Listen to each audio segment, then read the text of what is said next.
বের কর বলছি। হায় হায়, দেখছেন ভাইজান, এই মহিলা চুরি করে নাই বলে মহিলা ডাইল চাল সব চুরি করে নিয়ে কোচের ভিতরে ঢুকাইছে। এখন তো সব বাইরে এলো। এই মেয়ে, তোমার লজ্জা করে না? একটা মহিলা মানুষ হয়ে তুমি বাইরে বেরিয়েছো চুরি করার জন্য? তোমার তো হাত পা আছে, কাজ করে খেতে পারো না? আপা বিশ্বাস করেন, অনেক লজ্জা লাগে, বিবেকেও বাধা দেয়। ভাইজান, ওই ওই যে কনডেক্স মিলটার দাম কত? ওই কন্ডিশন মিল্কের দাম 100 টাকা। 100 টাকা? এটা কি গায়ের রেটে? আর না না, এটার দাম 100 টাকাই। ভাইজান, আমি তো শুনছিলাম যে এটার দামটা কমছে। আপনি একটু যাই একটু দেখবেন যে গায়ের রেট কত আছে। আচ্ছা ঠিক আছে, দেখতেছি।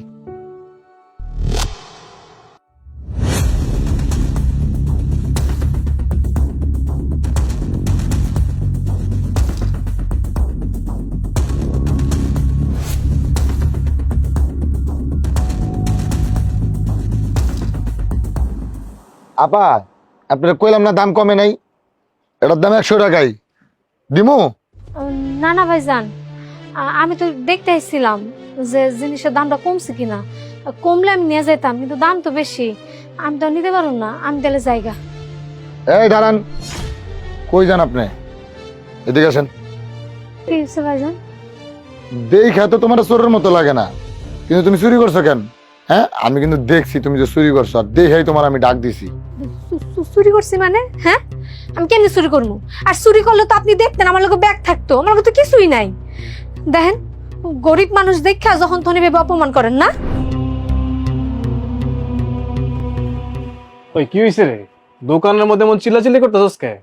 দেখেন না ভাইজান, এই এই এই সেমরিটা দোকানে আইসে চুরি করতে। দোকানে আইসে চুরি কইরা আমার আবার মিছা কথা কয়। আমি নিজে দেখছি ওরা চুরি করতে, আর চুরি করে যাইতে গেল হইছে। তারপর আমি ওরা ডাক দিয়ে দাঁড়া করাইছি। চুরি তো করতে করতে এখন আবার বড় বড় কথা কইতাছে, চোরের মার বড় গলা। কি এই মহিলা চুরি করছে? তাই বেটা, তুই কি উল্টা পাল্টা কথা কইতাছস? হেরে দেখলে তো কোনো অ্যাঙ্গেল থেকে চোর মনে হইতেছে না। আচ্ছা, কি চুরি করছে কত? ভাইজান, এই মহিলা কি যে চুরি করছে এটা আমি খেয়াল করতে পারি নাই, কিন্তু মহিলা যে কিছু একটা চুরি করছে এটা আমি দেখছি। চুরি কইরা আর ওই শাড়ির ভিতরে লুকায় রাখছে। কি কইতাছস তুই? এই মহিলা চুরি করছে? এখন তো আমরা এই মহিলা মানুষ তো ভালো করে দেখতেও পারুম না। তুই এক কাম কর, যা তুই গিয়া তোর ভাবির ডাইকা লয়া। তোর ভাবি আয়া যখন সুন্দর মতো আতায় আতায় দেখবো না, তখন কি চুরি করছে আর কি চুরি করে না সব বাইরে হয়ে যাবে। যা তোর ভাবির ডাইকা লয়া। ঠিক আছে ভাইজান, আমি যাইতাছি।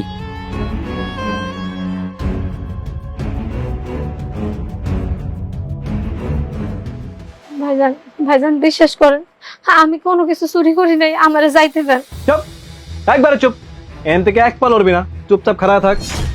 যদি তুই চুরি না করস তাহলে বাইচা যাবি, আর যদি চুরি করে থাকস তাহলে বুঝবি কত ধানে কত চাল। আমার দোকান থেকে চুরি করে যাবি গা, কি মনে করছিস তোরা খাবি না? তোর কি মনে হয় মাগনা মাগনা সিসি ক্যামেরা লাগাইছি? তো মতো চোর ধরার লেগে সিসি ক্যামেরা লাগাইছি। আজকাল একটা বিট করে ছাড়ো, খালি একটা বার ধরা পরে তোর 14 শিখের ভাত খাওয়া একদম মানুষের মতো মানুষ বানায় ফেলাম। ভাইজান, এই যে ভাবি লইছি। এই কি হয়েছে? কি তোমার দোকান নাকি চোর ধরা পড়ছে? কই চোর কই? আচ্ছা তুমি ঠান্ডাও, এত চিল্লাচিল্লি করার কিছু নাই। ওই যে ওই কইতাছে যে ওই মহিলা নাকি চুরি করছে, অনেকে দেখছে। আর তুমি একটা কাম করো, তুমি ওনার শাড়ি মারি ভালো করে উল্টায় পাল্টায় দেখো যে কোনো জায়গায় কোনো কিছু নিচ্ছে কিনা। আমার দেখে চোর মনে হইতেছে না, কিন্তু কোয়া তো যায় না। ভদ্র মানুষের ভেষ ধইরা ওরাই কিন্তু সব থেকে বেশি চুরি করে। আর তাছাড়া আমি সকালে বাসায় যাওয়ানোর সময় ক্যাশের টাকা পয়সা গুনে যাই নেই। কারণ কেমনে গমু টাকা পয়সাই নিছে না কি নিছে, তুমি ভালো করে দেখো ওর কাছে কি কি আছে। যদি একবার ধরা পড়ে আজকে, ওর যে কি অবস্থা করুম। না না ভাইজান, আমি টাকা পয়সা কিছু চুরি করি নাই, বিশ্বাস করেন। এই মেয়ে, টাকা পয়সা চুরি করনি তো কি জিনিসপত্র চুরি করেছো? দেখি তোর আঁচল, দেখি ওরকম পেঁচানো কেন আঁচল, সেটাই তো বুঝতে পারছি না। বিশ্বাস করেন আপা, আমি কিছু চুরি করি নাই, আমার যাইতে দেন। আমার বাইরে ছোট ছোট দুটো পোলাপাইন আছে। চুরি করিনি বললেই হলো? চোরের মায়ের আবার বড় গলা। তুই কি ভেবেছিস ছোট ছোট বাচ্চার কথা বলে তোকে এমনি আমরা ছেড়ে দেবো? বের কর বলছি। হায় হায়, দেখছেন ভাইজান, এই মহিলা চুরি করে নাই বলে মহিলা ডাইল চাল সব চুরি করে নিয়ে কোচের ভিতরে ঢুকাইছে।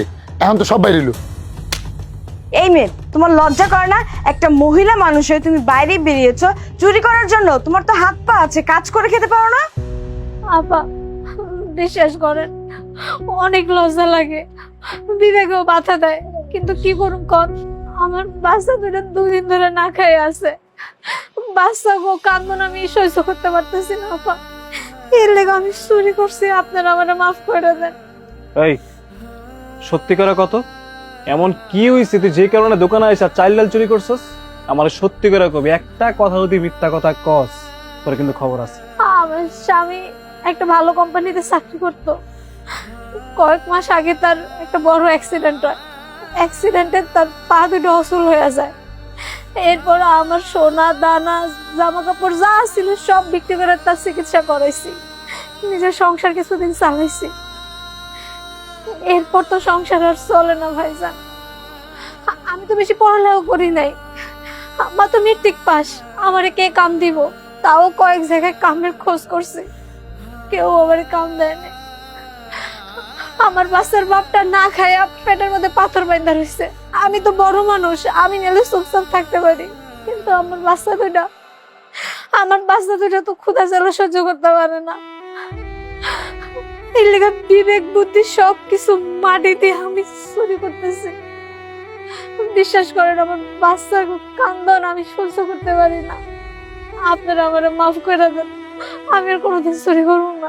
আমি ওর চোখের পানি দেখেই বুঝতে পারছি একজন মা কখনো আর যাই হোক মিথ্যে কথা বলতে পারে না। আমি একজন মা হয়ে আর একজন মায়ের চোখের পানি দেখলে বুঝতে পারবো না, সেটা তো সম্ভব না, তাই না? ওকে দেখেই বুঝতে পারছি ওর স্বামী যদি অসুস্থ না হতো আর যদি ওর ছোট ছোট দুটো বাচ্চা না থাকতো, ও কখনই চুরি করতে বের হতো না। ওকে দেখেই সবকিছু এমনিই বোঝা যাচ্ছে। দোলা, তুমি ঠিকই বলছো। আমারও কানজানি মনে হইতেছে ও মিথ্যা কথা বলে নাই, ওই ক্ষুধার তাড়নায় পরিবারের চাপে এই কাজটা করতেছে। বোন তুমি দাঁড়াও। আর সাদাত, এক কাজ কর, ভিতর থেকে চাল ডাইল তেল যা আছে ওইগুলো আইনা আপারে দে।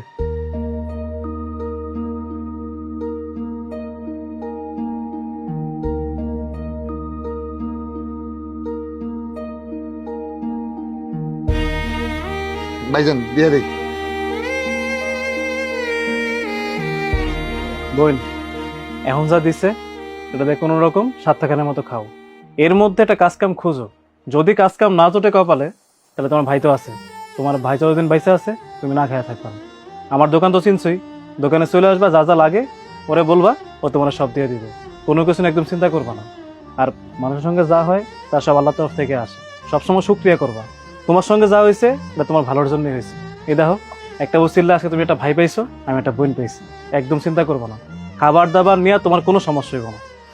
ভাইজান, আপনার আমারে যে উপকার করলেন এই উপকারের কথা আমি জীবনে ভুলবো না।